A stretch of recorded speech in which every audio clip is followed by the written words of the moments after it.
Hey guys, Jester here. Today I'm going to be going over two modules.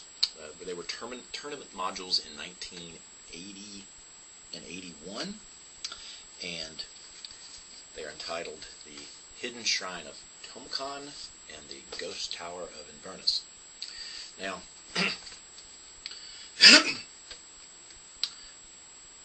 these two modules are a little bit different than the previous and successive tournament modules in that they pretty much forced the characters into the situation.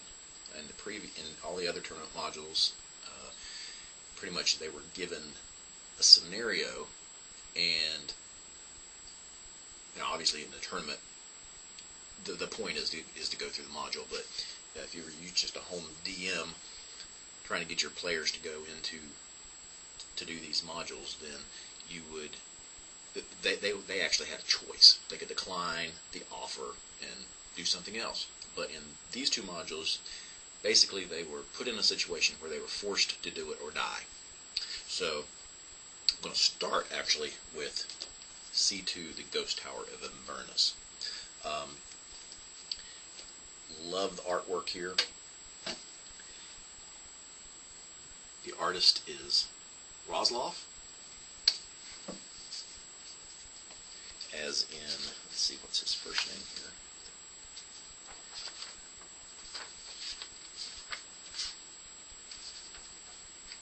Alright, come on.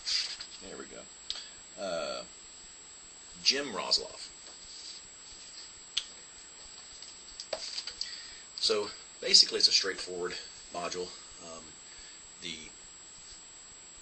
All of the party members are prisoners,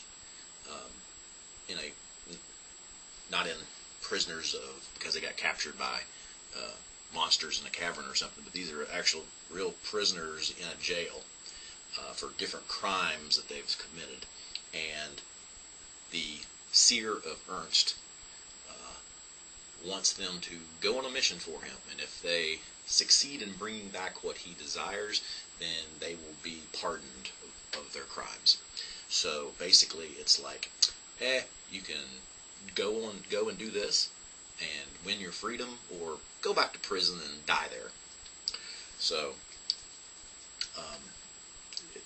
and basically that's the module. They go to the tower in search of the item that the seer wants, and they either die there or they succeed in obtaining it and bringing it back, and thereby winning their freedom. Now, of course, they do have the option of, once they get out of jail on their way there, they could run and say, screw this seer, we're free now, let's go and run and hightail it. But that's about the only freedom that they've got in this. Of course, they'll probably be tracked down by bounty hunters and killed at some point if they choose to do that. But that pretty much is the module. But we're going to get back to it here in a minute with some other details. Now, the Hidden Shrine of Tamoachan. This is really an awesome setting. It takes place in Hepmanaland, in the immediate jungle area. It's a Aztec Mayan flavor with all of their reptile gods and so forth, bat gods and all that. Really cool module. First time this setting was introduced, and also the characters here are pretty much forced into the situation. They are fleeing justice. They haven't been caught yet, but they're all fleeing for some reason, and they end up on a ship together, and the ship, they have to abandon the ship and end up on the beaches of this jungle type environment area. It's not an island, it's actually like a continent, sort of. And so anyway, when they wake up, then they're going to have to either stay there on the beach and wait for things to come to them, or they can go investigate and hopefully try to figure out a way to get off this place and back to regular civilization. So that's the premise of these modules. What Hidden Shrine of Tamoachan did that is much different than any of the other modules is, for the first time, they actually gave background information on the players. All the other modules had a list of pre-generated characters, with just their stats, their name, their race, their class, and all the other stats that go with them, with all the equipment that they had. But for the first time, the Hidden Shrine of Tamoachan actually gave a background. Ghost Tower Inverness kind of gave a background, but it was more so just a brief summary of who the character was in the prologue information to the players as to why they're here. And I'll go ahead and read both of these just to give you an idea of what I mean. So,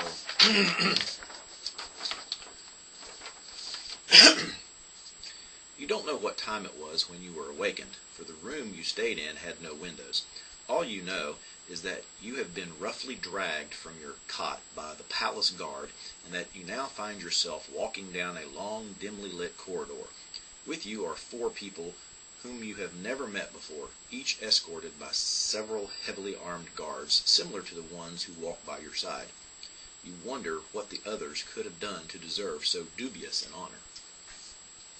In front of you, a great iron door swings open, filling the corridor with an almost blinding light. Before you stretches a huge room ornately decorated with elaborate columns and finely detailed wall hangings. One of your group, a simply clad woman, stands out onto the finely polished floor before you and into the throne room ahead of her guards. The rest of you follow behind her, urged forward by the spears which the guards impatiently press into your backs. Across the chamber sits Duke Justinian Lorinar of Ernst.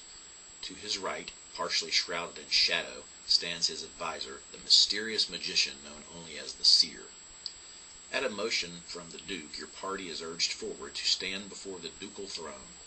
A smile creeps across the Duke's face as he speaks to your small band. He seems strangely pleased with the turn of events. I imagine you are wondering why you have been brought to appear before me today. His eyes sweep approvingly over the 5 figures in your group. None of you betray any apprehension about what is to come. Most of you, he continues, have been convicted of crimes for which you should spend the greater part of your lives in my dungeons. His gaze falls upon one of your party, a thin man with a short black beard. Hodar, he begins, and that's Hodar, not Hodor, from Game of Thrones. You dared to defy a royal order and continue to dabble in sorceries which I had forbidden to all the people of my realm. Hodar's face remains calm as the Duke turns to the next of your group. I should have thought that a warrior of your caliber, Limbu, would have known better than to slay a captain of the guard in a barroom fight. A broad grin is the huge warrior's only reply. Never mind the 11 guardsmen you killed while resisting arrest. Zenithar, says the Duke, shaking his head as he addresses the next in line, a distinguished-looking man with gray hair. Your wisdom must have left you when you decided to lead that ill-fated Temple Coalition revolt these 3 months past. And you, Disconnect, your rash daring and bravado is really to be marveled at. One has to wonder where you would be now, if not for that broken cornice which caused you to fall, with the crown jewels in hand, on top of Sergeant Norlick and his men while they were out on patrol. The thief merely shrugs. The Duke then turns and slowly bows to the last of your group, the tall, barefoot woman. Of all you 5, declares the Duke, Lehon is the only one here who should not spend the rest of her life in prison for some crime. I am deeply honored, Lehon, that your monastery saw fit to offer your services to me as payment of this year's taxes." As the Duke finishes speaking, the shadowed figure of the seer steps forward to address you. His features are indistinguishable beneath the long robe which hides all but his gnarled hands from view. "It is fortunate for all of you that the Duke is both a wise and merciful ruler." His words are almost music-like, but have a strangely malevolent undertone. "He is willing to make you a most generous offer. Discanik, Hodar, Limbu, and Zenithar, you shall be granted amnesty, and Lehon, you shall be freed from your bond of service if the 5 of you can perform but one small task for his majesty." "Yes," the Duke interrupts. "Recently my advisor, the seer, has discovered the legend of a fabulous treasure rumored to lie somewhere in the ruins of the ancient Keep Inverness, an almost mythical jewel called the Soul Gem. If you can bring it to me, I will grant all of you your freedom." And so that is just a little hint of what the characters are, rather than just a list of stats.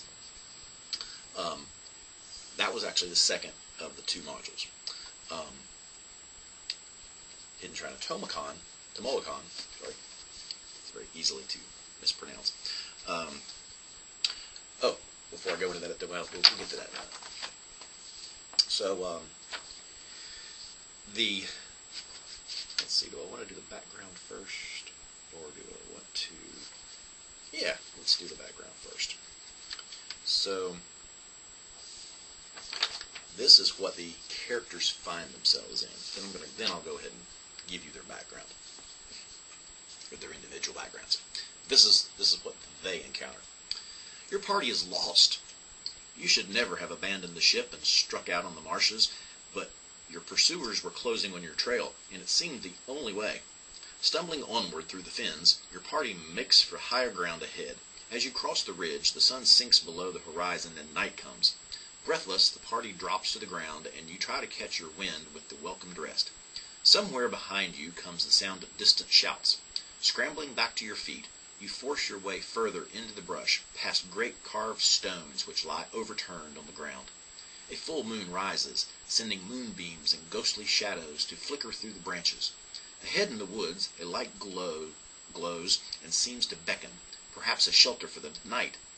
Though thorns tear and impede your progress, the source of illumination is reached at last. Before you is a clearing. There is an ancient ruin. A worn and overgrown pyramid fills the courtyard, shining in the moonlight, seeming almost brighter than the moon itself. A refuge? Perhaps. Tomorrow, with daylight, the party may explore, but tonight you must have rest. There are 3 of you. Care, a magic user and thief by trade, with a price on his head. Myra, a banished cleric who seeks escape from her former colleagues. And Rial, a barbarian fighter, outcast of his people. In recent weeks past, Rial and Myra helped Care escape the clutches of bounty hunters, and thus became fair prey as accomplices. Taking passage on a ship faring south, the party had thought to evade the hunters, but the persistent trackers followed in a hired ship. In final desperation, the party had abandoned their vessel for the wild jungles of the savage land. The sun has risen, and after hasty counsel and preparation, the party gathers up their equipment and starts toward the pyramid temple. You tread carefully across cracked and overgrown flagstones, stepping over fallen and shattered pillars, pushing aside vines and briars. As the party approaches the temple, the sound of crashing through the underbrush comes from behind you. Turning around, the party glimpses men moving through the woods toward the clearing. Then the earth shudders and gapes open beneath the party's feet, and you are falling amidst the roar of collapsing masonry. Dust fills the air, and the sunlight disappears as the darkness swallows you. So, that is how they find themselves in the temple of the hidden shrine of Tamoachan. But like I said, this module was very unique in that it actually gives you background information on the characters. We'll start with him. Where is this? So we go on this other side here. Yeah. We are going to start with Rial, the Barbarian. Rial is a native from the Barbarian tribes of the Oman Islands, where he was trained as a youth in the arts of war. His training was cut short at the age of 15 when he was determined to be a chosen one by the shamans of his tribe. Each year, the Oman nations select one youth of perfect body to be the Geisa, the chosen one of the sky gods. However, Rial did not care to meet the sky gods by way of the shaman's sacrificial knife, so he fled the omens and the wrath of his deities. Rial came to the mainland cities and took up the profession of sellsword, a bodyguard to nobility or a mercenary in wars. He does not stay in one place too long because he doesn't care for civilization, and because wherever he goes, bad luck seems to follow. Superstitiously, Rial believes this ill luck to be the work of the sky gods, and so he continues to wander, searching for a place where he can be free from their vengeance. On one occasion, he struck up a surreptitious friendship with an urchin thief in a port town. Years later, he stumbled upon his old friend hanging onto his life by a thread. Without a second thought, he charged to the rescue. Now he finds himself fleeing to save his own life. Rial has never told anyone about his ordeal with the shaman, but has left it to be believed that he was exiled because of his desire to taste the pleasures of wealth and civilization. Still, he misses his people and longs to be reunited with them. Then we've got Myra, the Cleric. Myra is from the city of Prologue, which is a loyal daughter to the see of Medagea, where she was a cleric in the lawful neutral temple of the correct and unalterable way. Myra had always been faithful and obedient, following the orders of her superiors and completely contemplating all tasks. Her good service was noted, and she rose in levels within the church, assuming more difficult tasks as her power and skill increased. Always she was firm and faithful in her allegiance to stern Alea, goddess of the order. And this is the first time that stern Alea is mentioned also as a god or goddess of Greyhawk. Eventually, a new archon mounted the throne in Prologue, one who claimed Alea as her patron. The temple of the correct and unalterable way grew in followers and prestige, and as time passed, Myra noticed that her peers and superiors were becoming increasingly arrogant and arbitrary. Their pronouncements came to be regarded as law, and they began to see themselves as the ultimate arbitrators of justice. Myra saw that they were falling into the heresy of believing that law is concentrated in the individual and not the community. Investigating, she discovered a well-kept secret. Many members of the ecclesiarchy were no longer able to cast high-level spells, thus proving their estrangement from their deity. At last, Myra attempted to speak out against the heterodox clergy and reveal their fall from divine grace, but the forces of the ecclesiarchs prevented her from doing so, and she was fortunate to escape the city with her life. Now she serves sternly alone until she can locate other faithful disciples or somehow find the money to finance a parish of her own. A landless barbarian is now her only companion, an exile from his own people too, and a kindred, if misguided soul. And then lastly, we've got Care, the Apprentice. He is a thief. Care is the child of a strange union. His father was a human sailor and his mother a sea elf. Abandoned by his mother and orphaned by his father, he grew up alone in the streets and alleyways of the seaport Scant in the country of Onwall, with only a masterless mongoose as his friend and companion. From observing the mongoose, Care learned the value of the lithe dodge and quick thrust. He began to undertake thievery on a small scale. Ridark, a kindly scholar, noticed the quick hands and wits of Care and took him into service as a helper and apprentice. Ridark was a dabbler in the lesser arcane arts of low magic, and Care learned certain skills and arts that a noble's formal education could not have afforded him. In fact, he learned more than Ridark thought he was teaching the young lad. Meanwhile, Care continued his stealthy thieving at night.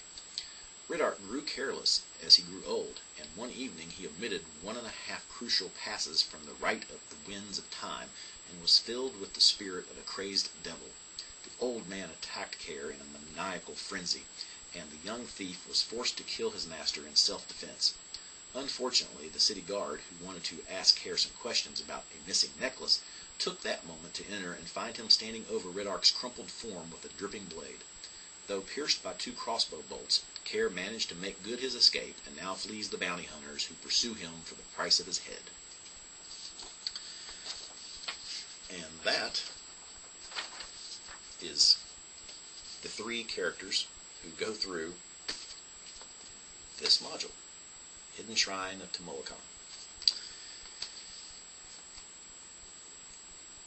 Oh, and yes, I do want to show you all another outstanding piece of artwork by Errol Otis. And then on the back side, we have another wonderful piece of artwork. This one, I can't find the artist signature on here, but it does bear very much resemblance to Errol Otis, but don't know for sure, because he's not the only artist listed in the book. But in any case, the other thing I wanted to show you guys is it has a second little booklet here, and it's very similar to what the Tomb of Horrors has in it. It's basically a picture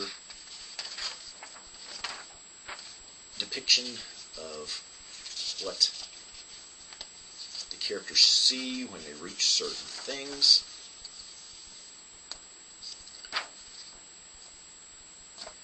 Like I said, Tomb of Horrors has a much bigger book, and so that seemed to be popular amongst that particular couple of years there.